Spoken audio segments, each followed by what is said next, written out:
नमस्कार रामकृष्ण हरी. आजचा अभंग आहे बघा. ध्यानी योगीराज बैसले कपाटी, लागे पाठवाटी तयाची या. तहान भूक त्यांचे राखे शीत उष्ण, झाले उदासीन देहभाव. कोण तया सखे आणिक सोयरे, असे त्या दुसरे नार हरविन. कोण सुख त्यांच्या जीवाशी आनंद, नाही राज्यपद घडितया. तुका म्हणे विषय अमृता समान, कृपा नारायण करिता होय. ध्यानी योगीराज बैसले कपाटी,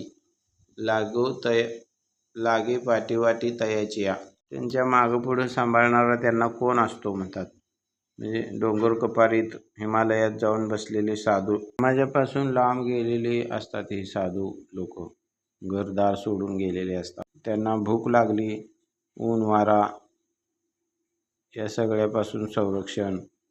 ते देहस्थितीत नसतात, आत्मिक स्तरावर असतात. देहाकडे लक्ष देत नसतात. काय त्यांना दुखापत झाली किंवा आजारी पडले तर एवढे ते लक्ष देत नाहीत. त्यांचे सखे सोयरे म्हणजे त्यांची काळजी कोण घेत आहे तर देवच घेत असतो. त्यांचे सखे सोयरे देवाशिवाय हरीशिवाय दुसरं कोण नाही. राज्यपद म्हणजे संसार नसतो आणि ते संसारापासून आलप्त मोह आहे ना. संसाराचा मोह असतो अनेक जणांना, संसार सुटत नाही. विषय सुख म्हणजे बायका पोरं घरदार हे सगळं विषय सुख आहे.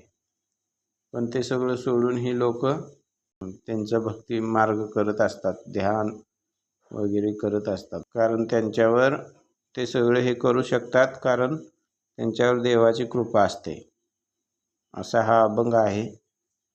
बघा, तुमचं काय म्हणणं असलं तर कमेंट करा, संपर्क करा. नमस्कार, धन्यवाद. रामकृष्ण हरी.